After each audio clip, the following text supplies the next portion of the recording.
ಎಲ್ಲರಿಗೂ ನಮಸ್ಕಾರ. ನನ್ನ ಹೆಸರು ಛಾಯಾ ಅಂತ. ಒಂದು ಕಾಲೇಜಲ್ಲಿ ಕೆಮಿಸ್ಟ್ರಿ ಪ್ರೊಫೆಸರ್ ಆಗಿ ವರ್ಕ್ ಮಾಡ್ತಾ ಇದ್ದೀನಿ. ನನ್ನ ಇಂಟೆನ್ಷನ್ ಏನು ಈ ಚಾನಲ್ನ ಸ್ಟಾರ್ಟ್ ಮಾಡೋದಕ್ಕೆ ಅಂದರೆ, ಸಾಧ್ಯ ಆದಷ್ಟು ಕೆಮಿಸ್ಟ್ರಿ ರಿಲೇಟೆಡ್ ಟಾಪಿಕ್ನ ಸಿಂಪಲ್ ಆಗಿ ಕನ್ನಡದಲ್ಲಿ ಹೇಳುವಂಥ ಪ್ರಯತ್ನ ಮಾಡ್ತಿದ್ದೀನಿ. ಕೆಮಿಸ್ಟ್ರಿ ಇಷ್ಟ ಇಲ್ಲದಿರೋರು ಕೆಮಿಸ್ಟ್ರಿ ಕಡೆಗೆ ಸೆಳೆಯುವಂಥ ಪ್ರಯತ್ನ ನನ್ನ ಚಾನಲ್ ಮುಖಾಂತರ ಮಾಡ್ತಾ ಇದ್ದೀನಿ. ಸದ್ಯಕ್ಕೆ ನೀವೇನಾದರೂ ರಾಣಿ ಚೆನ್ನಮ್ಮ ಯೂನಿವರ್ಸಿಟಿನಲ್ಲಿ ಓದ್ತಾ ಇದ್ದೀರಾ, ಫೈನಲ್ ಇಯರ್ ಇದ್ದೀರಾ, ಕೆಮಿಸ್ಟ್ರಿನ one of the major subject ಆಗಿ ತೊಗೊಂಡಿದ್ದೀರಾ ಅಂತಂದರೆ ನಿಮ್ಗೆ ಆಲ್ರೆಡಿ ಗೊತ್ತಿರುತ್ತೆ. 2 ಪೇಪರ್ ಇರುತ್ತೆ, ಪೇಪರ್ 5 ಆ್ಯಂಡ್ ಪೇಪರ್ 6 ಅಂತ, ಅಥವಾ ಪೇಪರ್ 1 ಪೇಪರ್ 2 ಅಂತ ಹೇಳ್ತೀವಿ. 5th ಸೆಮ್ ಪೇಪರ್ 2ನಲ್ಲಿ ಯೂನಿಟ್ 4ದು ವೀಡಿಯೋಸ್ ಅಪ್ಲೋಡ್ ಮಾಡ್ತಾ ಇದ್ದೀನಿ. ಯೂನಿಟ್ 4ಅಲ್ಲಿ 3 ಸಬ್ ಟಾಪಿಕ್ಸ್ ಬರುತ್ತೆ: UV spectroscopy, IR spectroscopy, mass spectroscopy. Already UV spectroscopy ವೀಡಿಯೋಸ್ನ ಅಪ್ಲೋಡ್ ಮಾಡಿದ್ದೀನಿ. ಇವತ್ತಿಂದ IR ಸ್ಪೆಕ್ಟ್ರೋಸ್ಕೋಪಿ ವೀಡಿಯೋಸ್ನ ಅಪ್ಲೋಡ್ ಮಾಡ್ತಾ ಇದ್ದೀನಿ. ಇವತ್ತು ನಾನು ಅಪ್ಲೋಡ್ ಮಾಡ್ತಾ ಇರೋಂಥದ್ದು ಮೊದಲನೇ video. Since you already studied the IR spectroscopy in your 4th semester, ಈ ಸೆಮಿಸ್ಟ್ರಲ್ಲಿ ಏನೇನು ಇಟ್ಟಿದ್ದಾರೆ ಅಂದರೆ, the factors affecting the higher vibrational frequency, stretching frequency, ಅದ್ರ ಬಗ್ಗೆ ಇನ್ ಡೀಟೇಲ್ ಆಗಿ ತಿಳ್ಕೊಳ್ಳೋದಕ್ಕೆ ಒಂದು ಪ್ಯಾರಾಮೀಟರ್ನ ಇಟ್ಟಿದ್ದಾರೆ.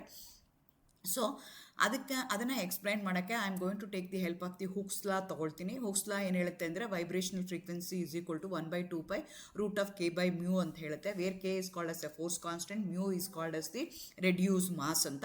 There are 7 to 8 parameter which going to decide what is the value you are going to get in the IR spectra. ಅದನ್ನು ಇವತ್ತು in detail ಆಗಿ ಹೇಳೋಣ ಅಂತ ಅಂದ್ಕೊಳ್ತಾ ಇದ್ದೀನಿ. Again welcome to Chemchaya. ನನ್ನ ಚಾನಲ್ನ ಸಬ್ಸ್ಕ್ರೈಬ್ ಮಾಡಿ, ಶೇರ್ ಮಾಡಿ, ಸಪೋರ್ಟ್ ಮಾಡಿ. ಸೊ ವೈಬ್ರೇಷನಲ್ ಫ್ರೀಕ್ವೆನ್ಸಿ ಅಂತಂದರೆ ನಿಮಗೆ IR ಸ್ಪೆಕ್ಟ್ರಾ ಬರುತ್ತೆ. ಸ್ಪೆಕ್ಟ್ರಾದಲ್ಲಿ what is the position of that peak, ಆ ಪೀಕ್ದು ಪೊಸಿಷನ್ ಏನಿದೆಯಲ್ಲ ಅದಕ್ಕೆ ನಾವೇನಂತ ಕರಿತೀವಿ, ವೈಬ್ರೇಷನಲ್ ಫ್ರೀಕ್ವೆನ್ಸಿ ಅಂತ ಹೇಳ್ತೀವಿ. ಅದು 7 ಪ್ಯಾರಾಮೀಟರ್ ಮೇಲೆ ಡಿಪೆಂಡ್ ಆಗುತ್ತೆ. ಇದಕ್ಕಿಂತ ಜಾಸ್ತಿ ಇರುತ್ತೆ, ಬಟ್ ನಾನು 7 ಪ್ಯಾರಾಮೀಟರ್ ಮೇಲೆ ಹೇಳಿದ್ದೀನಿ. ಇದನ್ನು 5 ಮಾರ್ಕ್ ಕ್ವಶನ್ ಕೇಳ್ತಾರೆ. ಯಾವುದೋ ನೀವು 5 ಪಾಯಿಂಟ್ ಇನ್ ಡೀಟೇಲಾಗಿ ಎಕ್ಸ್ಪ್ಲೈನ್ ಮಾಡಿದ್ರೆ ಸಾಕಾಗುತ್ತೆ. ಅಟಾಮಿಕ್ ಮಾಸ್ ಆಗಿರ್ಬೋದು, ಫೋರ್ಸ್ ಕಾನ್ಸ್ಟೆಂಟ್ ಆಗಿರ್ಬೋದು, ಹೈಡ್ರೋಜನ್ ಬಾಂಡಿಂಗಲ್ಲಿ 2 ಥರ ಬರುತ್ತೆ: intermolecular hydrogen bonding, bond strength and S character. ಅಂದರೆ ಹೈಬ್ರಿಡೈಸೇಷನ್ ಮೇಲೆ SP-ನ, SP2ನ, SP3 ಹೈಬ್ರಿಡೈಸೇಷನ್ ಏನಿದೆ ಅದ್ರ ಮೇಲೆ ಡಿಪೆಂಡ್ ಆಗುತ್ತೆ. ಎಲೆಕ್ಟ್ರಾನಿಕ್ ಎಫೆಕ್ಟ್ ಮೇಲೆ ಡಿಪೆಂಡ್ ಆಗುತ್ತೆ. ಇಂಡಕ್ಟಿವ್ ಎಫೆಕ್ಟು, ಮಿಸೋಮೆರಿಕ್ ಎಫೆಕ್ಟ್ ಅಂತ ತಗೊಳ್ತೀವಿ. ಅದೇ ಥರ ಕಾಂಜುಗೇಷನ್ ಇದ್ದರೆ ಏನಾಗುತ್ತೆ. ಅದೇ ಥರ ಕಪಲ್ಡ್ ವೈಬ್ರೇಷನ್ ಮತ್ತು ಫರ್ಮಿ ರೆಸೊನೆನ್ಸ್ ಅಂತ. ಈ ಎಲ್ಲ ಪ್ಯಾರಾಮೀಟ್ರುಗಳನ್ನು ವೈಬ್ರೇಷನ್ ಫ್ರೀಕ್ವೆನ್ಸಿಗೆ ಅಫೆಕ್ಟ್ ಮಾಡುತ್ತೆ. ಅಟಾಮಿಕ್ ಮಾಸ್ ಜಾಸ್ತಿ ಆದರೆ ಏನಾಗುತ್ತೆ, ಅಟಾಮಿಕ್ ಮಾಸ್ ಕಡಿಮೆ ಆದರೆ ಏನಾಗುತ್ತೆ, ಬಾಂಡ್ ಸ್ಟ್ರೆಂತ್ ಜಾಸ್ತಿ ಆದರೆ ಏನಾಗುತ್ತೆ, ಎಸ್ ಕ್ಯಾರೆಕ್ಟರ್ ಜಾಸ್ತಿ ಆದರೆ ಏನಾಗುತ್ತೆ, how it going to affect the position of the spectra in the IR spectra. ಅದನ್ನು ನಾವು ಇನ್ ಡೀಟೇಲ್ ಆಗಿ ಎಲ್ಲ ಪಾಯಿಂಟ್ಗಳನ್ನೂ ನೋಡ್ತಾ ಹೋಗೋಣ. ಮೊದಲನೇ ಪಾಯಿಂಟು, ಇದನ್ನೆಲ್ಲ ಎಕ್ಸ್ಪ್ಲೈನ್ ಮಾಡೋಕ್ಕೆ ನಾನು ಅಟಾಮಿಕ್ ಮಾಸ್ನ ಹೆಲ್ಪ್ ತಗೊಳ್ತಾ ಇದ್ದೀನಿ. ಹುಕ್ಸ್ ಲಾ ಅಂತ ಹೇಳ್ತೀವಿ ನಾವು, ಅದರದ್ದು ಹೆಲ್ಪ್ ತಗೊಳ್ತಾ ಇದ್ದೀನಿ. ಇದೇನು ಹೇಳುತ್ತೆ ಅಂದರೆ, ನಿಮ್ಮದು 2 atom which are involved in chemical bonding ಇದೆಯಲ್ಲ, ಅವು ಹೇಗಿರುತ್ತೆ ಅಂದರೆ, ಸ್ಪ್ರಿಂಗ್ ಮಧ್ಯದಲ್ಲಿ ಸ್ಪ್ರಿಂಗ್ ಥರ ಅಟ್ಯಾಚ್ ಆಗಿರುತ್ತೆ ಅಂತ ಹೇಳ್ತಿದ್ದಾರೆ. ಆ ಸ್ಪ್ರಿಂಗ್ ಏನಾಗ್ಬೋದು, ನಿಮಗೆ when the light falls on your substance, IR radiation ಬಿದ್ದಾಗ ನಿಮ್ಮ ಮಾಲಿಕ್ಯೂಲ್ ಏನಾಗುತ್ತೆ, ಎಕ್ಸ್ಪ್ಯಾಂಡ್ ಆಗ್ಬೋದು, ಎಲಾಂಗೇಷನ್ ಆಗ್ಬೋದು, ಅಥವಾ ಎಕ್ಸ್ಪ್ಯಾಂಡ್ ಆಗ್ಬೋದು, ಅಥವಾ ಶ್ರಿಂಕ್ ಆಗ್ಬೋದು. ಬಾಂಡ್ ಲೆಂತ್ ಏನಾಗ್ಬೋದು, ಇನ್ಕ್ರೀಸ್ ಆಗ್ಬೋದು, ಅಥವಾ ಬಾಂಡ್ ಲೆಂತು ಡಿಕ್ರೀಸ್ ಆಗ್ಬೋದು. ಅದೇ ಥರ ಬಾಂಡ್ ಆ್ಯಂಗಲು ಚೇಂಜ್ ಆಗ್ಬೋದು ಅಂತ ನಾವು ಹೇಳ್ತೀವಿ. ಸೊ ಆ ರೀತಿ ಕನ್ಸಿಡರ್ ಮಾಡಿಕೊಂಡ್ರೆ 2 ಆಟಮ್ ಇದೆ. ಆ ಆಟಮ್ದು ಮಾಸ್ಗಳೇನಿದೆ M1 M2 ಅಂತ ತೊಗೊಳ್ತಿದ್ದೀವಿ. ಅವೆರಡರ ಮಧ್ಯದಲ್ಲಿ ಸ್ಪ್ರಿಂಗ್ ಇದೆ. ಅದರದ್ದು ಸ್ಟ್ರೆಂತ್ ಏನಿದೆಯಲ್ಲ ಅದನ್ನು K ಅಂತ ಕರಿತೀವಿ. ಫೋರ್ಸ್ ಕಾನ್ಸ್ಟೆಂಟ್ ಅಂತ ನಾವು ಕನ್ಸಿಡರ್ ಮಾಡ್ತೀವಿ. ಆ ಮ್ಯೂ ಅಂತ ಏನು ಹೇಳ್ತೀವಿ ಅದಕ್ಕೆ ರೆಡ್ಯೂಸ್ ಮಾಸ್ ಅಂತ ಹೇಳ್ತೀವಿ. ಅದು ಯಾವುದ್ರ ಮೇಲೆ ಡಿಪೆಂಡ್ ಆಗುತ್ತೆ ಅಂದರೆ, μ = M1 × M2 / M1 + M2 ಅಂತ ನಾವು ಕನ್ಸಿಡರ್ ಮಾಡ್ಕೊಳ್ತೀವಿ. So according to this law, ಈ ಹುಕ್ಸ್ ಲಾನ ನೀವು ಫಿಸಿಕಲ್ ಕೆಮಿಸ್ಟ್ರಿನಲ್ಲಿ ಓದ್ತೀರಾ. ಈ ಹುಕ್ಸ್ ಲಾನ ಯೂಸ್ ಮಾಡಿಕೊಂಡು how it going to affect the vibrational frequency ಅನ್ನೋದನ್ನು ನಾವು ಇಲ್ಲಿ ಇಂಟರ್ಪ್ರಿಟ್ ಮಾಡ್ತಾ ಹೋಗೋಣ. ಸೊ ಈ ಈಕ್ವೇಷನ್ ನೋಡಿದ್ರೆ, ಈ ಎಕ್ಸ್ಪ್ರೆಷನ್ ನೋಡಿದ್ರೆ, ನಿಮ್ಮದು ವೈಬ್ರೇಷನಲ್ ಫ್ರೀಕ್ವೆನ್ಸಿ ಏನಿದೆಯಲ್ಲ that is inversely proportional to reduce mass. √k/μ ಇದೆ. ಮ್ಯೂ ಎಲ್ಲಿದೆ, ಕೆಳಗಡೆಗಿದೆ. ಹಂಗಾಗಿ ನಿಮ್ಮ ವೈಬ್ರೇಷನಲ್ ಫ್ರೀಕ್ವೆನ್ಸಿ ಏನರ ಮೇಲೆ ಡಿಪೆಂಡ್ ಆಗ್ತಾ ಇದೆ, ಇನ್ವರ್ಸ್ಲಿ ಅದೇನಾಗ್ತಾ ಇದೆ, ಡಿಪೆಂಡ್ ಆಗ್ತಾ ಇದೆ. ಇನ್ವರ್ಸ್ಲಿ ಡಿಪೆಂಡ್ ಆಗ್ತಾ ಇದೆ ನಿಮ್ಮ ಮ್ಯೂ ಮೇಲೆ ಅಂದರೆ, ಮ್ಯೂ ಜಾಸ್ತಿ ಇತ್ತು ಅಂದರೆ ಇದು ಕಡಿಮೆ ಆಗುತ್ತೆ, ಇದು ಕಡಿಮೆ ಇತ್ತು ಅಂದರೆ ಇದು ಜಾಸ್ತಿ ಆಗುತ್ತೆ. ಸೊ ಆ ಪ್ಯಾರಾಮೀಟರ್ನ ಇಟ್ಕೊಂಡು ನಾವು we try to analyze now. The vibrational frequency expression clearly indicates that the reduced mass, that is mu, is inversely related to the vibrational frequency. Therefore, smaller atoms of the molecule, smaller the reduced mass, therefore higher is the vibrational frequency, that is inversely proportional. ಆಟಮ್ಗಳು ಚಿಕ್ಕದಾಯಿತು ಅಂದರೆ reduce ಮಾಸು ಚಿಕ್ಕದಾಗತ್ತೆ, reduce ಮಾಸು ಚಿಕ್ಕದಾಯಿತು ಅಂದರೆ vibrational frequency ಜಾಸ್ತಿ ಆಗುತ್ತೆ. For example, the bond between hydrogen and some other ತಗೊಂಡ್ರೆ ಅದ್ರ ಜೊತೆಗೆ highest ಇರುತ್ತೆ vibrational frequency, because ಯಾಕಂದರೆ hydrogen size ಎಲ್ಲದಕ್ಕಿಂತ ಚಿಕ್ಕದಿರುತ್ತೆ. ಅದನ್ನೇ ನೀವು ಹ್ಯಾಲೋಜನ್ಸ್ಗೆ ಅಥವಾ ಬೇರೆ ಮೆಟಲ್ಸ್ ಜೊತೆಗೆ ಕಂಪೇರ್ ಮಾಡಿದ್ರೆ ಆಟಮ್ದು ಅದರದ್ದು ವೈಬ್ರೇಷನಲ್ ಫ್ರೀಕ್ವೆನ್ಸಿ ಏನಾಗಿರುತ್ತೆ, ಕಡಿಮೆ ಇರುತ್ತೆ. That is the meaning of inversely proportional. So the spring ಇಲ್ಲಿ ನೋಡಿ ಏನು ಮಾಡ್ತಾ ಇದ್ವಿ, ಒಂದಕ್ಕೆ 50 ಗ್ರಾಮ್ಸ್ ಹಾಕಿದ್ದೀವಿ, ಒಂದಕ್ಕೆ 100 ಗ್ರಾಮ್ಸ್ ಹಾಕಿದ್ದೀವಿ, ಇನ್ನೊಂದಕ್ಕೆ 250 ಗ್ರಾಮ್ಸ್ ಹಾಕಿದ್ದೀವಿ. ಸೊ 3 ಬೇರೆ ಬೇರೆದಿದೆ. ಸೊ ಅದೇನಾಗ್ತಾ ಇದೆ, spring connecting to a smaller weight. ಯಾವುದು ಸ್ಮಾಲರ್ ವೆಯ್ಟು 50 ಗ್ರಾಮ್ಸ್ ಇರುವಂಥದ್ದು. That vibrates faster than the springs with a larger weight. ಜಾಸ್ತಿ ಭಾರ ಇರೋದು ವೈಬ್ರೇಟ್ ಆಗೋದು ಕಷ್ಟ ಆಗುತ್ತೆ, ಬಿಕಾಸ್ ಭಾರ ಜಾಸ್ತಿ ಇದೆ. ಲೈಟ್ ಆಗಿರೋದು ಏನಾಗುತ್ತೆ, ವೈಬ್ರೇಟ್ ಮಾಡ್ಕೊಳ್ಳೋಕ್ಕೆ ಈಸಿ ಆಗುತ್ತೆ. ಸೊ ಹಾಗಾಗಿ ಏನಾಗುತ್ತೆ, ಲೈಟ್ ಆಗಿರುವಂಥದ್ದು, ಮಾಸ್ ಕಡಿಮೆ ಇರುವಂಥದ್ದು, ರೆಡ್ಯೂಸ್ ಮಾಸ್ ಕಡಿಮೆ ಇರುವಂಥ ಆಟಮ್ಸ್ಗಳು ಏನಾಗುತ್ತೆ, ವೈಬ್ರೇಷನ್ ಜಾಸ್ತಿ ಆಗುತ್ತೆ. ವೈಬ್ರೇಷನ್ ಜಾಸ್ತಿ ಆಯಿತು ಅಂದರೆ ವೈಬ್ರೇಷನ್ ಫ್ರೀಕ್ವೆನ್ಸಿ ಏನಾಗುತ್ತೆ, ಜಾಸ್ತಿ ಆಗುತ್ತೆ. ಅದನ್ನು ಎಕ್ಸ್ಪ್ಲೈನ್ ಮಾಡಬೇಕು ಅಂದರೆ, the bond between H and C ಇದೆ ಅಂತ ತಗೊಳ್ಳೋಣ. ಅದೇ ಥರ bond between C and C ಇದೆ ತೊಗೊಂಡ್ರೆ, bond between C and C ಏನಾಗುತ್ತೆ, ಲೋಯೆಸ್ಟ್ ವೈಬ್ರೇಷನ್, ಬಿಕಾಸ್ ಭಾರ ಇದೆ, ವೈಬ್ರೇಟ್ ಆಗೋದು ಕಡಿಮೆ ಆಗುತ್ತೆ. ಅದೇ ಥರ ಹೈಡ್ರೋಜನ್ ಇರೋದು, ಹೈಡ್ರೋಜನ್ ಆಟಮ್ ಚಿಕ್ಕದಿದೆ, ವೈಬ್ರೇಟ್ ಆಗೋದು ಜಾಸ್ತಿ ಆಗುತ್ತೆ. ಹಾಗಾಗಿ ಸ್ಮಾಲರ್ ಆಟಮ್ ಇತ್ತು ಅಂದರೆ ವೈಬ್ರೇಷನಲ್ ಫ್ರೀಕ್ವೆನ್ಸಿ ಜಾಸ್ತಿ ಆಗುತ್ತೆ. ಅದೇ ಥರ bond between HO, bond between CO ತೊಗೊಂಡ್ವಿ ಅಂತ ಇಟ್ಕೊಂಡು, ಸಿನ್ಸ್ ಕಾರ್ಬನ್ಗೆ ಮತ್ತು ಹೈಡ್ರೋಜನ್ಗೆ ಕಂಪೇರ್ ಮಾಡಿದ್ರೆ ಹೈಡ್ರೋಜನ್ ಸೈಜು ಚಿಕ್ಕದಿದೆ, ಸ್ಮಾಲರ್ ಸೈಜ್ ಇತ್ತು ಅಂದರೆ ವೈಬ್ರೇಟ್ ಆಗೋಕ್ಕೆ ಜಾಸ್ತಿ ಆಗುತ್ತೆ. It going to have higher vibration, therefore it going to vibrate to a larger extent. ಹಾಗಾಗಿ HOದು ವೈಬ್ರೇಷನ್ ಫ್ರೀಕ್ವೆನ್ಸಿ ಜಾಸ್ತಿ ಇರುತ್ತೆ compare to that of CO ಅಂತ ಹೇಳ್ಬೋದು. ಅದು ಫಸ್ಟ್ ಪ್ಯಾರಾಮೀಟರ್. ಎರಡನೇ ಪ್ಯಾರಾಮೀಟರು ಫೋರ್ಸ್ ಕಾನ್ಸ್ಟೆಂಟ್ ಅಂತ ಹೇಳ್ತೀವಿ. ಫೋರ್ಸ್ ಕಾನ್ಸ್ಟೆಂಟ್ ಅಂದ್ರೆ ಎರಡು ಆಟಮ್ ಇದೆ, ಒಂದು M1 ಇದೆ, M2 ಇದೆ, ಮಾಸ್ಗಳು ಬೇರೆ ಬೇರೆದು, ಅವೆರಡರ ಮಧ್ಯೆ ಸ್ಪ್ರಿಂಗ್ ಥರ ಇರುತ್ತಲ್ಲ, ಅದಕ್ಕೆ ನಾವೇನಂತ ಕರಿತೀವಿ ಅಂದರೆ ಅವೆರಡರ ಮಧ್ಯೆ ಇರುವಂಥ ಸ್ಟ್ರೆಂತ್, ಅವೆರಡರ ಮಧ್ಯೆ ಇರುವಂಥ ಸ್ಟ್ರಾಂಗ್ನೆಸ್ ಏನಿದೆಯಲ್ಲ, ಅದಕ್ಕೆ ನಾವೇನಂತ ಕರಿತೀವಿ ಅಂದರೆ ಫೋರ್ಸ್ ಕಾನ್ಸ್ಟೆಂಟ್ ಅಂತ ಕರಿತೀವಿ. Force constant is a measure of strength of bond ಆಗುತ್ತೆ.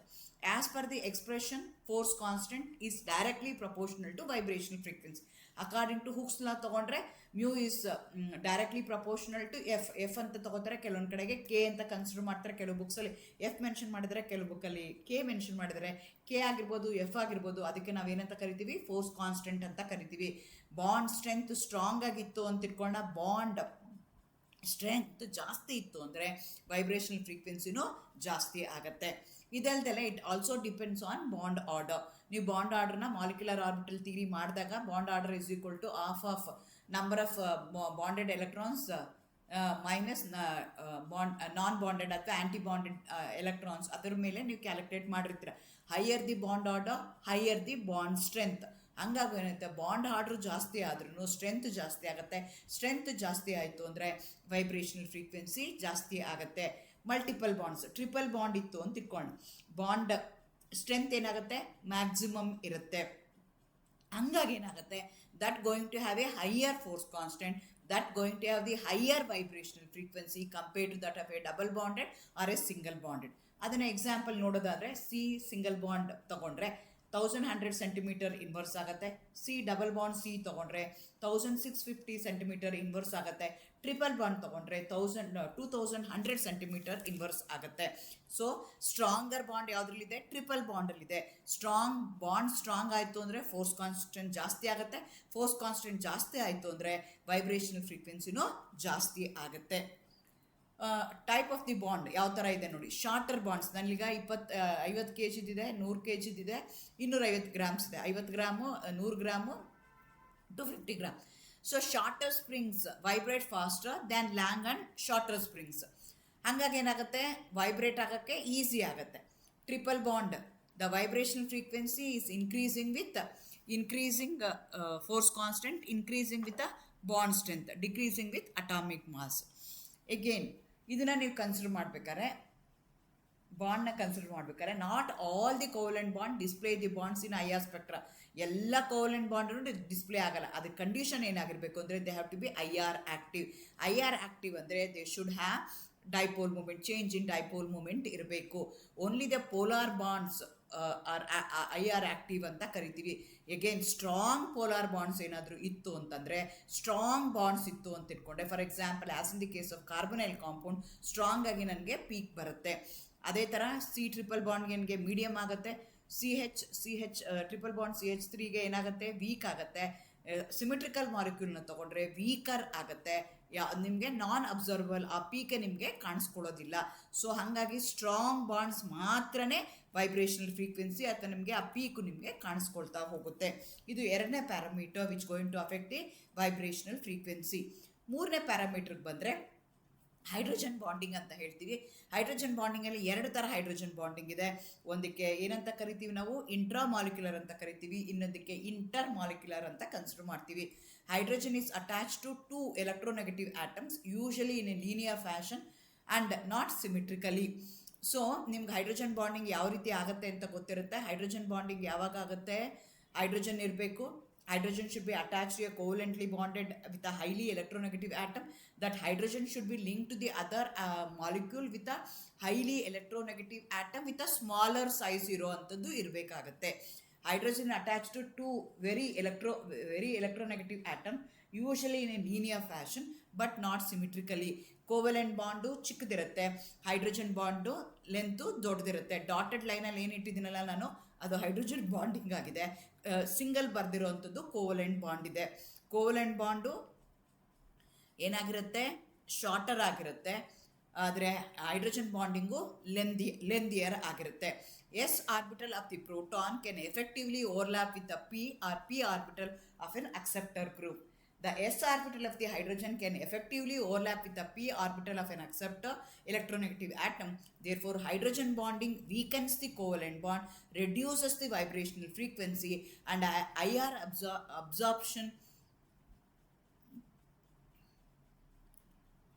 absorption band becomes broader or more intense. So ನಿಮಗೆ ಮಾಲಿಕ್ಯೂಲಲ್ಲಿ ಏನಾದರೂ ಹೈಡ್ರೋಜನ್ ಬಾಂಡಿಂಗ್ ಇದೆ ಅಂದರೆ, ಹೈಡ್ರೋಜನ್ ಬಾಂಡಿಂಗ್ ಏನಾಗುತ್ತೆ, ಲೆಂತ್ ಅನ್ಸ್ದಿ ಬಾಂಡ್ ಲೆಂತ್ ಏನಾಗುತ್ತೆ, ಜಾಸ್ತಿ ಆಗುತ್ತೆ. ಬಾಂಡ್ ಲೆಂತ್ ಜಾಸ್ತಿ ಆಯಿತು ಅಂದರೆ ಬಾಂಡ್ ಸ್ಟ್ರೆಂತ್ ಏನಾಗುತ್ತೆ, ಕಡಿಮೆ ಆಗುತ್ತೆ.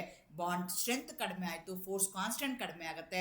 ಫೋರ್ಸ್ ಕಾನ್ಸ್ಟೆಂಟ್ ಕಡಿಮೆ ಆಯಿತು ಅಂದರೆ ವೈಬ್ರೇಷನಲ್ ಫ್ರೀಕ್ವೆನ್ಸಿನೂ ಏನಾಗುತ್ತೆ, ಕಡಿಮೆ ಆಗುತ್ತೆ. ವೈಬ್ರೇಷನಲ್ ಫ್ರೀಕ್ವೆನ್ಸಿ ಕಡಿಮೆ ಆಗೋದ್ರ ಜೊತೆಗೆ ಬಾಂಡ್ ಏನಾಗುತ್ತೆ, ಬ್ರಾಡರ್ ಆಗುತ್ತೆ, ಮೋರ್ ಇಂಟೆನ್ಸ್ ಆಗುತ್ತೆ. Hydrogen bonding alters the force constant of both the groups. ಈ ಹೈಡ್ರೋಜನ್ ಬಾಂಡಿಂಗ್ ಆಗೋದಕ್ಕೋಸ್ಕರ ಏನಾಗುತ್ತೆ, ಎರಡು ಗ್ರೂಪ್ದು ಹೈಡ್ರೋಜನ್ ಮಧ್ಯದಲ್ಲಿದೆ. ಒಂದು ಕಡೆಗೆ ಕೋವೆಲೆಂಟ್ ಬಾಂಡ್ ಇದೆ, ಇನ್ನೊಂದು ಕಡೆಗೆ ಹೈಡ್ರೋಜನ್ ಬಾಂಡಿಂಗ್ ಇದೆ. ಕೋವೆಲೆಂಟ್ ಬಾಂಡಿಂಗ್ ಇರುವಂಥದ್ದು ಬಾಂಡ್ ಸ್ಟ್ರೆಂತ್ ಬೇರೆ ಇದೆ, ಹೈಡ್ರೋಜನ್ ಬಾಂಡಿಂಗ್ ಇರುವಂಥದ್ದು ಬಾಂಡ್ ಸ್ಟ್ರೆಂತು ಬೇರೆ ಇದೆ. ಸೊ ಹೈಡ್ರೋಜನ್ ಬಾಂಡಿಂಗಲ್ಲಿ ಏನಾಗ್ತಿದೆ, ಬಾಂಡ್ ಸ್ಟ್ರೆಂತ್ ಏನಿದೆ, weaker bond, longer bond, weaker bond. Covalent bond ಏನು, ಶಾರ್ಟರ್ ಬಾಂಡ್, ಸ್ಟ್ರಾಂಗರ್ ಬಾಂಡ್. ಹಾಗಾಗಿ XH stretching bands move towards the lower frequency. Stretching frequency of the acceptor group B is also reduced but to a lesser degree. XH bonding vibration usually shift to a shorter wavelength ಗೆ shift ಆಗುತ್ತೆ. Shorter wave ಲೆಂತ್ಗೆ shift ಆಯಿತು ಅಂದರೆ ಅದಕ್ಕೆ ನಾವು red shift ಅಂತ ಕರಿತೀವಿ, ಅಥವಾ ಇಪ್ಸೋಕ್ರೋಮಿಕ್ shift ಅಂತ ನಾವು ಕರಿತೀವಿ. ಅದನ್ನು ಲಾಸ್ಟ್ ಇಯರಲ್ಲಿ ನೀವು ಓದಿದ್ದೀರಾ. ಅದೇ ಥರ ಏನಾಗುತ್ತೆ, S orbital of the hydrogen can effectively overlap with the P orbital of an acceptor electronegative atom. Therefore, hydrogen bonding weakens the covalent bond, reduces the vibrational frequency, and IR absorption band becomes broader and more intense. Again, intramolecular ಇದ್ದಾಗ broad ಬ್ರಾಂಡ್ಸ್ನ ಕೊಡುತ್ತೆ, intramolecular ಇದ್ದಾಗ sharp ಮತ್ತು well defined bonds ಕೊಡುತ್ತೆ. ಅದೇ ಥರ hydrogen bonding with halogen ಇದ್ದಾಗ ಬೇರೆ ಬರುತ್ತೆ. Hydrogen bonding with NH stretching frequency of the amines are also affected by the hydrogen bonding as that of in the case of hydroxyl group, but frequency shift for amines is lesser compared to that of the hydroxyl group because nitrogen is less electronegative than oxygen. ಅದಕ್ಕೋಸ್ಕರ hydrogen bonding not only in the OH bond ಅಲ್ಲಿ, it also can takes place in NH bond in the case of amines. ಆದರೆ NHದು ಏನಾಗುತ್ತೆ, vibrational frequency ಕಡಿಮೆ ಆಗುತ್ತೆ, weaken ಆಗುತ್ತೆ compared to that of the hydroxide group. The stronger the hydrogen bond, longer the OH bond, lower the vibrational frequency and broader, more intense will be the absorption band. ನಿಮಗೆ already ಗೊತ್ತಿದೆ, bond strength ಮೇಲೆ force constant ಮೇಲೆ ನಿಮ್ಮದು vibrational frequency depend ಆಗುತ್ತೆ. Force constant strong ಆಗಿ ಇರಬೇಕು ಅಂದರೆ those atom should be close to each other. Bond length ಜಾಸ್ತಿ ಆಗ್ತಾ ಹೋದಂಗೆ ಬಾಂಡ್ ಎನರ್ಜಿ ಏನಾಗ್ತಾ ಹೋಗುತ್ತೆ, ಡಿಕ್ರೀಸ್ ಆಗ್ತಾ ಹೋಗುತ್ತೆ. ಬಾಂಡ್ ಎನರ್ಜಿ ಡಿಕ್ರೀಸ್ ಆಯಿತು ಅಂತಂದರೆ ಫೋರ್ಸ್ ಕಾನ್ಸ್ಟೆಂಟ್ ಡಿಕ್ರೀಸ್ ಆಗುತ್ತೆ. ಫೋರ್ಸ್ ಕಾನ್ಸ್ಟೆಂಟ್ ಡಿಕ್ರೀಸ್ ಆಯಿತು ಅಂದರೆ ಏನಾಗುತ್ತೆ, ವೈಬ್ರೇಷನಲ್ ಫ್ರೀಕ್ವೆನ್ಸಿನೂ ಡಿಕ್ರೀಸ್ ಆಗುತ್ತೆ. ಎಫೆಕ್ಟ್ ಆಫ್ ಹೈಡ್ರೋಜನ್ ಬಾಂಡಿಂಗ್ ಇದರಿಂದ ಹೆಂಗೆ ಗೊತ್ತಾಗುತ್ತೆ? ಸೊ ನನಗೇನಾಗುತ್ತೆ, ಹೈಡ್ರೋಜನ್ ಬಾಂಡಿಂಗ್ ಇದ್ದರೆ ಕ್ಯಾರೆಕ್ಟರಿಸ್ಟಿಕ್ ಅಬ್ಸಾರ್ಪ್ಷನ್ ಬ್ಯಾಂಡ್ ನನಗೆ IR ಸ್ಪೆಕ್ಟ್ರದಲ್ಲಿ ಕಾಣಿಸ್ಕೊಳ್ತಾ ಹೋಗುತ್ತೆ. But absorption is significantly influenced by hydrogen bonding. Free OH group ಇತ್ತು ಅಂದರೆ 3600 ರೇಂಜಲ್ಲಿ ಬರ್ತಾ ಹೋಗುತ್ತೆ. ಅದೇ which going to involve in intermolecular ಇತ್ತು ಅಂದರೆ 3400 ನೋಡ್ರಿ ರೆಡ್ಯೂಸ್ ಆಯಿತು. ಇಂಟ್ರಾ ಮಾಲಿಕ್ಯುಲರ್ ಇತ್ತು ಅಂತಂದರೆ ಏನಾಗುತ್ತೆ, ವಿತಿನ್ ದಿ ಮಾಲಿಕ್ಯೂಲ್ ಒಂದೇ ಮಾಲಿಕ್ಯೂಲಲ್ಲಿ ಆಗ್ತಾ ಇರುತ್ತೆ, ಆದರೆ ರೆಡ್ಯೂಸ್ ಆಗಿದೆ. ಬಟ್ ಇಂಟರ್ಗಿನ್ನೂ ಇಂಟ್ರಾಗೆ ಜಾಸ್ತಿ ಇರುತ್ತೆ. ಸೊ ಇಲ್ಲಿ ನಿಮ್ಗೆ ಗೊತ್ತಾಗಿದೆ, ಫ್ರೀ OH ಗ್ರೂಪ್ ಇದ್ದರೆ ಎಷ್ಟಿತ್ತು, 3604 to 3610 ಇದೆ.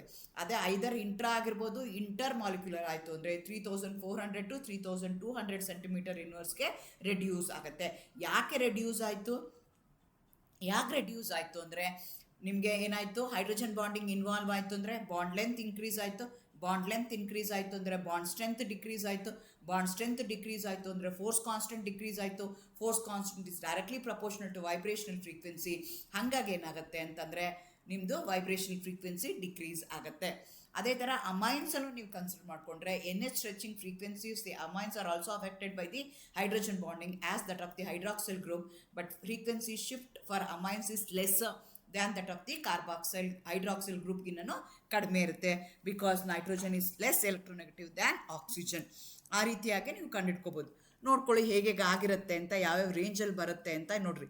ಇಲ್ಲಿ ಪ್ಯಾರಾ ಹೈಡ್ರಾಕ್ಸಿ ಮೀಥೈಲ್ ಬೆಂಜೋಯೇಟ್ ಇದೆ.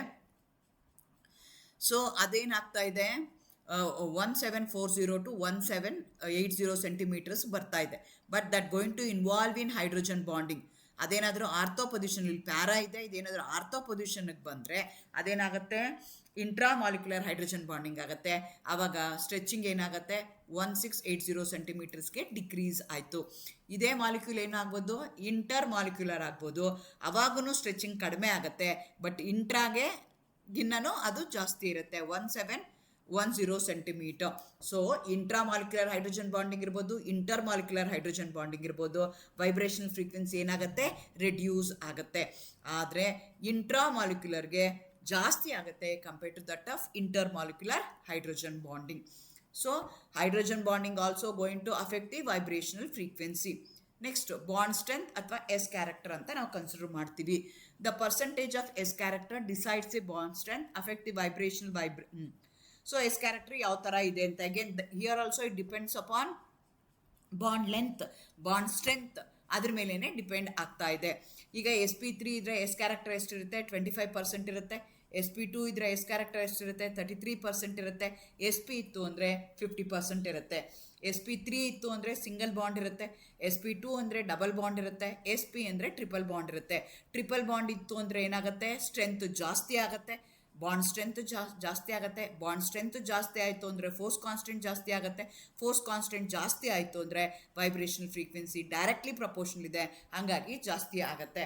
ಸೊ ಹಾಗಾಗಿ sp3ನಲ್ಲಿ ಸಿಂಗಲ್ ಬಾಂಡ್ ಇರುತ್ತೆ, 25% S ಕ್ಯಾರೆಕ್ಟರ್ ಇರುತ್ತೆ, 2900 ಆಗುತ್ತೆ.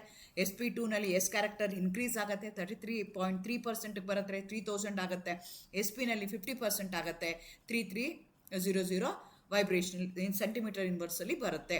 So as you go on increasing the S character increase ಮಾಡ್ತಾ ಹೋದಂಗೆ ಬಾಂಡ್ ಲೆಂತ್ ಏನಾಗ್ತಾ ಹೋಗುತ್ತೆ, ಕಡಿಮೆ ಆಗುತ್ತೆ. ಬಾಂಡ್ ಲೆಂತ್ ಕಡಿಮೆ ಆಯಿತು ಅಂದರೆ ಬಾಂಡ್ ಸ್ಟ್ರೆಂತ್ ಜಾಸ್ತಿ ಆಗುತ್ತೆ. ಬಾಂಡ್ ಸ್ಟ್ರೆಂತ್ ಜಾಸ್ತಿ ಆಯಿತು ಅಂದರೆ ಫೋರ್ಸ್ ಕಾನ್ಸ್ಟೆಂಟ್ ಜಾಸ್ತಿ ಆಗುತ್ತೆ. ಫೋರ್ಸ್ ಕಾನ್ಸ್ಟೆಂಟ್ ಜಾಸ್ತಿ ಆಯಿತು ಅಂದರೆ ವೈಬ್ರೇಷನಲ್ ಫ್ರೀಕ್ವೆನ್ಸಿನೂ ಜಾಸ್ತಿ ಆಗುತ್ತೆ. ಅದೇ ಥರ ಎಲೆಕ್ಟ್ರಾನಿಕ್ ಎಫೆಕ್ಟ್ಸ್ ಅಂತ ಹೇಳ್ತೀವಿ. So the position of the absorption in the IR spectra also going to affect by inductive effect and mesomeric effect. Under these influence force constant to bond energy ಎಲ್ಲನೂ change ಆಗುತ್ತೆ. ಹಂಗಾಗಿ ಏನಾಗುತ್ತೆ ಅಂತಂದರೆ ನಿಮ್ಮದು vibrational ಫ್ರೀಕ್ವೆನ್ಸಿನೂ change ಆಗುತ್ತೆ. Electron displacement effects ಅಂತ ನಾವು ಇದನ್ನು ಕನ್ಸಿಡರ್ ಮಾಡ್ತೀವಿ. ಹೇಗೆ ನೀವು ಇಂಡಕ್ಟಿವ್ ಎಫೆಕ್ಟ್ ಅಂತ ತೊಗೊಂಡ್ರೆ 2 ಟೈಪ್ ಆಫ್ ಇಂಡಕ್ಟಿವ್ ಎಫೆಕ್ಟ್ ಇರುತ್ತೆ. ಕೆಲವೊಂದಕ್ಕೆ +I ಗ್ರೂಪ್ಸ್ ಅಂತ ಕರಿತೀವಿ, ಕೆಲವೊಂದಕ್ಕೆ -I ಗ್ರೂಪ್ಸ್ ಅಂತ ಕರಿತೀವಿ. ಏನಾದರೂ ನೀವು ಪ್ಲಸ್ ಐ ಗ್ರೂಪ್ ಏನಾದರೂ ಹಾಕಿದ್ರಿ ಅಂತ ತಿನ್ಕೊಂಡ್ರೆ, ಪ್ಲಸ್ ಐ ಗ್ರೂಪ್ ಆಯಿತು ಅಂದರೆ ಏನಾಗುತ್ತೆ, ಬಾಂಡ್ ಲೆಂತ್ ಇನ್ಕ್ರೀಸ್ ಆಗುತ್ತೆ. ಬಾಂಡ್ ಲೆಂತ್ ಇನ್ಕ್ರೀಸ್ ಆಯಿತು ಅಂದರೆ ಬಾಂಡ್ ಸ್ಟ್ರೆಂತ್ ಏನಾಗುತ್ತೆ, ಕಡಿಮೆ ಆಗುತ್ತೆ. ಬಾಂಡ್ ಸ್ಟ್ರೆಂತ್ ಕಡಿಮೆ ಆಯಿತು ಅಂದರೆ ಫೋರ್ಸ್ ಕಾನ್ಸ್ಟೆಂಟ್ ಕಡಿಮೆ ಆಗುತ್ತೆ. ಫೋರ್ಸ್ ಕಾನ್ಸ್ಟೆಂಟ್ ಕಡಿಮೆ ಆಯಿತು ಅಂತಂದರೆ ವೈಬ್ರೇಷನಲ್ ಫ್ರೀಕ್ವೆನ್ಸಿನೂ ಕಡಿಮೆ ಆಗುತ್ತೆ. ಅದೇ ನೀವು ನೆಗೆಟಿವ್ ಇಂಡಕ್ಟಿವ್ ಎಫೆಕ್ಟ್ ಇರೋದನ್ನು ಯೂಸ್ ಮಾಡ್ತೀರಿ ಅಂತ ತಿಳ್ಕೊಳ್ಳೋಣ, chloro group, bromo group, I group, O H group, ಅವಾಗ ಏನಾಗುತ್ತೆ, ಬಾಂಡ್ ಲೆಂತು ಡಿಕ್ರೀಸ್ ಆಗುತ್ತೆ. ಬಾಂಡ್ ಲೆಂತ್ ಡಿಕ್ರೀಸ್ ಆಯಿತು ಅಂದರೆ ಬಾಂಡ್ ಎನರ್ಜಿ ಏನಾಗುತ್ತೆ, ಇನ್ಕ್ರೀಸ್ ಆಗುತ್ತೆ. ಬಾಂಡ್ ಎನರ್ಜಿ ಇನ್ಕ್ರೀಸ್ ಆಯಿತು ಅಂದರೆ ಫೋರ್ಸ್ ಕಾನ್ಸ್ಟೆಂಟ್ ಇನ್ಕ್ರೀಸ್ ಆಗುತ್ತೆ. ಫೋರ್ಸ್ ಕಾನ್ಸ್ಟೆಂಟ್ ಇನ್ಕ್ರೀಸ್ ಆಯಿತು ಅಂದರೆ ವೈಬ್ರೇಷನಲ್ ಫ್ರೀಕ್ವೆನ್ಸಿ ಏನಾಗುತ್ತೆ, ಇನ್ಕ್ರೀಸ್ ಆಗುತ್ತೆ. ನಾನು ಇದನ್ನು ಎಲ್ಲನೂ ಹುಕ್ಸ್ ಲಾ ಬೇಸ್ ಮೇಲೇ ಹೇಳ್ತಾ ಇರುವಂಥದ್ದು. For example, electron deficient alkyl group ಇತ್ತು ಅಂತ ಇಟ್ಕೊಳ್ಳೋಣ. ನಾನು ಮುಂಚೆನೇ ಹೇಳ್ದಂಗೆ ಬಾಂಡ್ ಲೆಂತ್ ಏನಾಗುತ್ತೆ, ಇನ್ಕ್ರೀಸ್ ಆಗುತ್ತೆ. ಬಾಂಡ್ ಲೆಂತ್ ಇನ್ಕ್ರೀಸ್ ಆಯಿತು ಅಂದರೆ ಬಾಂಡ್ ಸ್ಟ್ರೆಂತ್ ಡಿಕ್ರೀಸ್ ಆಗುತ್ತೆ. ಬಾಂಡ್ ಸ್ಟ್ರೆಂತ್ ಡಿಕ್ರೀಸ್ ಆಯಿತು ಅಂದರೆ ಫೋರ್ಸ್ ಕಾನ್ಸ್ಟೆಂಟ್ ಡಿಕ್ರೀಸ್ ಆಗುತ್ತೆ. ಫೋರ್ಸ್ ಕಾನ್ಸ್ಟೆಂಟ್ ಡಿಕ್ರೀಸ್ ಆಯಿತು ಅಂದರೆ ವೈಬ್ರೇಷನಲ್ ಫ್ರೀಕ್ವೆನ್ಸಿನೂ ಡಿಕ್ರೀಸ್ ಆಗುತ್ತೆ. ಫಾರ್ ಎಕ್ಸಾಂಪಲ್, ನಾವು ಫಾರ್ಮಾಲ್ಡಿಹೈಡ್, ಅಸಿಟಾಲ್ಡಿಹೈಡ್, ಅಸಿಟೋನ್ನ ತೊಗೊಳ್ಳೋಣ. ಫಾರ್ಮಾಲ್ಡಿಹೈಡಲ್ಲಿ ಯಾವುದೇ ರೀತಿಯಾದಂಥ ಇಂಡಕ್ಟಿವ್ ಎಫೆಕ್ಟ್ ಇಲ್ಲ, ಹಾಗಾಗಿ 1750 ಬಂತು. ಅಸಿಟಾಲ್ಡಿಹೈಡಲ್ಲಿ ಒಂದು CH3 ಗ್ರೂಪ್ ಇದೆ, 1745 ಆಯಿತು, ಡಿಕ್ರೀಸ್ ಆಗ್ತಾ ಇದೆ. ಅಸಿಟೋನಲ್ಲಿ ಏನಾಗ್ತಿದೆ, 2 ಪ್ಲಸ್ ಐ ಗ್ರೂಪ್ ಇದೆ, ಮತ್ತೆ ಇನ್ನೂ ಡಿಕ್ರೀಸ್ ಆಯಿತು, 1715 ಸೆಂಟಿಮೀಟರ್ ಇನ್ವರ್ಸ್ ಬಂತು.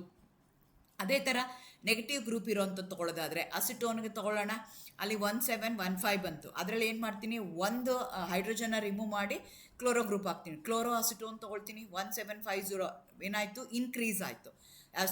ಮೈನಸ್ ಐ ಎಫೆಕ್ಟ್ ಇತ್ತು ಅಂತಂದರೆ ಬಾಂಡ್ ಲೆಂತ್ ಏನಾಗುತ್ತೆ, ಡಿಕ್ರೀಸ್ ಆಗುತ್ತೆ. ಬಾಂಡ್ ಲೆಂತ್ ಡಿಕ್ರೀಸ್ ಆಯಿತು ಅಂದರೆ ಬಾಂಡ್ ಸ್ಟ್ರೆಂತು ಇನ್ಕ್ರೀಸ್ ಆಗುತ್ತೆ. ಬಾಂಡ್ ಸ್ಟ್ರೆಂತ್ ಇನ್ಕ್ರೀಸ್ ಆಯಿತು ಅಂದರೆ ಫೋರ್ಸ್ ಕಾನ್ಸ್ಟೆಂಟ್ ಇನ್ಕ್ರೀಸ್ ಆಗುತ್ತೆ. ಫೋರ್ಸ್ ಕಾನ್ಸ್ಟೆಂಟ್ ಇನ್ಕ್ರೀಸ್ ಆಯಿತು ಅಂದರೆ ಫ್ರೀಕ್ವೆನ್ಸಿನೂ, ವೈಬ್ರೇಷನ್ ಫ್ರೀಕ್ವೆನ್ಸಿನೂ ಇನ್ಕ್ರೀಸ್ ಆಗುತ್ತೆ. ಎರಡನೇ ಕೇಸಲ್ಲಿ ಏನು ಮಾಡಿದೆ, 2 ಕ್ಲೋರೋ ಗ್ರೂಪ್ನ ತೊಗೊಂಡೆ, 1740 ಸೆಂಟಿಮೀಟರ್ ಇನ್ವರ್ಸ್ ಬಂತು. ಇಲ್ಲೇನು ಮಾಡಿದೆ, 4 ತೊಗೊಂಡೆ, ಇನ್ನೂ ಏನಾಯಿತು, ಜಾಸ್ತಿ ಆಯಿತು.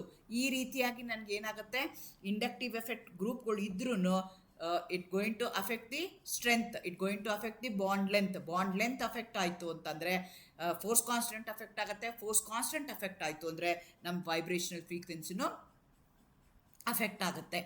ಅದೇ ಥರ ಎರಡನೇದು ರೆಸೊನೆನ್ಸ್ ಅಂತ ಕನ್ಸಿಡರ್ ಮಾಡ್ಕೋಬೋದು, ಅಥವಾ ಮಿಸೋಮೆರಿಕ್ ಎಫೆಕ್ಟ್ ಅಂತ ಕನ್ಸಿಡರ್ ಮಾಡ್ಕೋಬೋದು. ಸೊ ಇಲ್ಲೂ ಏನಾಗುತ್ತೆ, as you go on increasing the conjugation ಏನಾಗುತ್ತೆ, decreases the wave number absorption. Oxygen atom of ester is more electronic than nitrogen atom of the amide. Lone pair of electron of the nitrogen of an amide participate more in conjugation, thereby decreasing the absorption frequency of the carbonyl compounds. For example, ನಾನು ಇಲ್ಲಿ ಏನು ಮಾಡ್ತಾ ಇದ್ದೀನಿ, resonance ಏನು ಮಾಡುತ್ತೆ, reduces the bond strength. ಏನಾಗುತ್ತೆ, resonance involve ಆಯಿತು ಅಂದರೆ ಏನಾಗುತ್ತೆ, ಬಾಂಡ್ ಲೆಂತ್ ಇನ್ಕ್ರೀಸ್ ಆಗುತ್ತೆ. ಯಾವಾಗ ರೆಸೊನೆನ್ಸ್ ಯಾವಾಗ ಆಗುತ್ತೆ, ಕಾಂಜುಗೇಷನ್ ಇದ್ದಾಗ, ಒಂದು ಡಬಲ್ ಬಾಂಡು, ಒಂದು single bond. For example, when you consider a ಬೆನ್ಝೀನಲ್ಲಿ ಡಬಲ್ ಬಾಂಡು ಸಿಂಗಲ್ ಬಾಂಡ್ ಮಧ್ಯದಲ್ಲಿ ಏನಾಗುತ್ತೆ, ರೆಸೊನೆನ್ಸ್ ಆಗ್ತಾ ಇರುತ್ತೆ. ಹಾಗಾಗಿ ಬೆನ್ಝೀನಲ್ಲಿ ಇರುವಂಥ ಬಾಂಡ್ ಲೆಂತ್ ಏನಿದೆ, neither the double bond nor the single bond, ಆ ರೀತಿಯಾಗಿರುತ್ತೆ. ಆ ರೀತಿಯಾಗಿ ರೆಸೊನೆನ್ಸ್ ಇದ್ದಾಗ ಏನಾಗುತ್ತೆ, ಬಾಂಡ್ ಲೆಂತು ಇನ್ಕ್ರೀಸ್ ಆಗುತ್ತೆ. ಬಾಂಡ್ ಲೆಂತ್ ಇನ್ಕ್ರೀಸ್ ಆಯಿತು ಅಂದರೆ ಬಾಂಡ್ ಸ್ಟ್ರೆಂತ್ ಡಿಕ್ರೀಸ್ ಆಗುತ್ತೆ. ಬಾಂಡ್ ಸ್ಟ್ರೆಂತ್ ಡಿಕ್ರೀಸ್ ಆಯಿತು ಅಂದರೆ ಫೋರ್ಸ್ ಕಾನ್ಸ್ಟೆಂಟ್ ಡಿಕ್ರೀಸ್ ಆಗುತ್ತೆ. ಫೋರ್ಸ್ ಕಾನ್ಸ್ಟೆಂಟ್ ಡಿಕ್ರೀಸ್ ಆಯಿತು ಅಂದರೆ ವೈಬ್ರೇಷನ್ ಫ್ರೀಕ್ವೆನ್ಸಿನೂ ಡಿಕ್ರೀಸ್ ಆಗುತ್ತೆ. ಹಂಗಾಗಿ ನೋಡ್ರಿ, ಇಲ್ಲಿ ಬೆನ್ಜಮೈಡ್ನ ತೊಗೊಂಡ್ರೆ 1673 ಸೆಂಟಿಮೀಟರ್ಸ್ ಇದೆ. ಅದೇ ನಾನೇನು ಮಾಡಿದೆ, ಮೀಥೈಲ್ ಬೆನ್ಜೋಯೇಟ್ ತೊಗೊಂಡೆ, ಅದಕ್ಕೇನಾಯಿತು, ರೆಸೊನೆನ್ಸು ಈ ಥರ ಇದೆ. ಹಂಗಾಗಿ ಏನಾಯಿತು, ಅಲ್ಲಿ ಏನಾಯಿತು, ಇನ್ಕ್ರೀಸ್ ಆಯಿತು. ಬೆನ್ಜಮೈಡ್ಗೆ ಕಂಪೇರ್ ಮಾಡಿದ್ರೆ ಮೀಥೈಲ್ ಬೆನ್ಜೋಯೇಟಲ್ಲಿ ಏನಾಗ್ತಿದೆ, ಇನ್ಕ್ರೀಸ್ ಆಗ್ತಿದೆ. The nitrogen bond is less electronegative than oxygen atom. The electron pair on nitrogen atom in amides is more liable and participate more in conjugation. ಹಾಗಾಗಿ ಕಾಂಜುಗೇಷನಲ್ಲಿ ಇದು ಜಾಸ್ತಿ ಇನ್ವಾಲ್ವ್ ಆಗ್ತಾ ಇದೆ ನೈಟ್ರೋಜನ್ನು. ಹಾಗಾಗಿ ಏನಾಗ್ತಾ ಇದೆ, ಅದರದ್ದು ವೈಬ್ರೇಷನ್ ಫ್ರೀಕ್ವೆನ್ಸಿ ಕಡಿಮೆ ಆಗ್ತಾ ಇದೆ. ಅದೇ ಥರ ನೀವು ಆಲ್ಡಿಹೈಡ್ಸ್ನ ಕಂಪೇರ್ ಮಾಡಿರಿ, ಕೀಟೋನ್ನ ಕಂಪೇರ್ ಮಾಡಿ. ಸೊ ಏನಾಗ್ತಾ ಇದೆ, ಕಾಂಜುಗೇಷನ್ ಜಾಸ್ತಿ ಇದೆ. As you go on increasing the conjugation. ಈ ಮೊದಲನೇ ಎಕ್ಸಾಂಪಲ್ ಏನಾಗಿದೆ, ಒಂದೇ ಒಂದು ಡಬಲ್ ಬಾಂಡ್ ಇದೆ. ಎರಡನೇ ಎಕ್ಸಾಂಪಲ್ ಏನಾಗಿದೆ, 2 ಡಬಲ್ ಬಾಂಡ್ ಬಂತು ಇನ್ ಕೇಸ್ ಆಫ್ ಆಲ್ಡಿಹೈಡ್ಸ್. ಮೂರನೇದಕ್ಕೆ ಬಂದರೆ ಏನಾಯಿತು, ನಿಮಗೆ ಆರೋಮ್ಯಾಟಿಕ್ ಇದೆ. ಸೊ ಕಾಂಜುಗೇಷನ್ ಇನ್ಕ್ರೀಸ್ ಮಾಡಿದಾಗ ಏನಾಯಿತು, ನಿಮಗೆ ಲ್ಯಾಂಬ್ಡಾ ಮ್ಯಾಕ್ಸ್ ಏನಾಯಿತು, ಡಿಕ್ರೀಸ್ ಆಗ್ತಾ ಇದೆ. ಅದೇ ಥರ ಕೀಟೋನ್ ನೋಡಿ, ಇಲ್ಲೇನಾಗ್ತಿದೆ, ಒಂದಿದೆ, ಇಲ್ಲಿ ಸಿಮಿಟ್ರಿಕಲ್ ಆಗಿದೆ, ಇಲ್ಲಿ 2 ಇದೆ, ಮತ್ತು ಇಲ್ಲೇನಾಯಿತು, ಆರೋಮ್ಯಾಟಿಕ್ ಇದೆ. ಸೊ ಎಗೇನ್ ನಿಮಗೆ ಇರೋವಂಥ ಕಾಂಜುಗೇಷನ್ನು ವಿತ್ ಆರೋಮ್ಯಾಟಿಕ್ ಕಾಂಜುಗೇಷನ್ ಇದೆಯಾ, with conjugation with 2 double bond with 3 double bond ಅದ್ರ ಮೇಲೂ ನಿಮ್ಮದು ವೈಬ್ರೇಷನಲ್ ಫ್ರೀಕ್ವೆನ್ಸಿ ಡಿಪೆಂಡ್ ಆಗುತ್ತೆ. ಅದೇ ಥರ ಕಾಂಜುಗೇಷನ್ ಎಫೆಕ್ಟ್ ಅಂತ ಹೇಳಿದೆ, ಅಲ್ಲಿ ಹೇಳ್ದಂಗೆ ಮಿಸೋಮೆರಿಕ್ ಎಫೆಕ್ಟಲ್ಲಿ ಬರೋದೇನೆ ಕಾಂಜುಗೇಷನ್ ಏನು ಮಾಡುತ್ತೆ, ಲೋಯರ್ಸ್ ದಿ ವೈಬ್ರೇಷನಲ್ ಫ್ರೀಕ್ವೆನ್ಸಿ. ಯಾಕೆ ಅಂದರೆ ಅಬೌಟ್ 30 to 45 ಸೆಂಟಿಮೀಟರ್ ಇನ್ವರ್ಸ್ ಆಗುತ್ತೆ. ಸೊ ರೆಸೊನೆನ್ಸ್ ಕಾಂಜುಗೇಷನ್ ಇದ್ರೆ ಏನಾಗುತ್ತೆ, ರೆಸೊನೆನ್ಸ್ ಇನ್ವಾಲ್ವ್ ಆಗುತ್ತೆ. ರೆಸೊನೆನ್ಸ್ ಇನ್ವಾಲ್ವ್ ಆಯಿತು ಅಂದರೆ ಬಾಂಡ್ ಲೆಂತ್ ಜಾಸ್ತಿ ಆಗುತ್ತೆ. ಬಾಂಡ್ ಲೆಂತ್ ಜಾಸ್ತಿ ಆಯಿತು ಅಂದರೆ ಬಾಂಡ್ ಸ್ಟ್ರೆಂತು ಕಡಿಮೆ ಆಗುತ್ತೆ. ಬಾಂಡ್ ಸ್ಟ್ರೆಂತ್ ಕಡಿಮೆ ಆಯಿತು ಅಂದರೆ ಫೋರ್ಸ್ ಕಾನ್ಸ್ಟೆಂಟ್ ಕಡಿಮೆ ಆಗುತ್ತೆ. ಫೋರ್ಸ್ ಕಾನ್ಸ್ಟೆಂಟ್ ಕಡಿಮೆ ಆಯಿತು ಅಂತಂದರೆ ವೈಬ್ರೇಷನ್ ಫ್ರೀಕ್ವೆನ್ಸಿ ಕಡಿಮೆ ಆಗುತ್ತೆ. ಎಗೇನ್ ಇಲ್ಲಿ ಕಾಂಜುಗೇಷನ್ ಏನು ಮಾಡ್ತಾ ಇರುತ್ತೆ, ಕೆಲವೊಂದ್ಸಲ ಬಲ್ಕಿಯರ್ ಗ್ರೂಪ್ ಇತ್ತು ಅಂತ ಇಟ್ಕೊಳ್ಳೋಣ, ಅದು ಫ್ಲ್ಯಾಟ್ ಇಲ್ಲ ಅಂದ್ರೂ ಅವಾಗ ಏನಾಗುತ್ತೆ, ನಮಗೆ ಕಾಂಜುಗೇಷನ್ ಬ್ರೇಕ್ ಆಗುತ್ತೆ, ಅಬ್ಸಾರ್ಪ್ಷನ್ ಫ್ರೀಕ್ವೆನ್ಸಿ ಜಾಸ್ತಿ ಆಗ್ಬೋದು. ಫಾರ್ ಎಕ್ಸಾಂಪಲ್ ಕಾರ್ಬನೈಲ್ ಕಾಂಪೌಂಡ್ ಸ್ಟ್ರೆಚಿಂಗಲ್ಲಿ ಎಷ್ಟಾಗುತ್ತೆ, 1715 ಸೆಂಟಿಮೀಟರ್ಸ್ ಇನ್ ನಾರ್ಮಲ್ ಕೀಟೋನ್ ಏನಾಗಿರುತ್ತೆ in conjugation with alkene or benzene ring. So ನೋಡಿ, ಈಗ ಸಿ ಡಬಲ್ ಬಾಂಡ್ ಓ ಇದೆ, ಅದೇನಾಗ್ತಾ ಇದೆ ನಾರ್ಮಲ್ ಕೀಟೋನ್ಸ್ಗೆ ಎಷ್ಟಿರುತ್ತೆ 1715 ಇರುತ್ತೆ. ಅದೇನಾದರೂ conjugated with alkene with double bonded molecule or with benzene aromatic ring ಜೊತೆಗಿತ್ತು ಅಂದರೆ ವೈಬ್ರೇಷನಲ್ ಫ್ರೀಕ್ವೆನ್ಸಿ ಕಡಿಮೆ ಆಗುತ್ತೆ. ಆಲ್ಕೀನ್ಸ್ಗೂ ಹಾಗೇನೆ shift to a lower wave numbers and often appears with a stronger intensity in the infrared spectrum.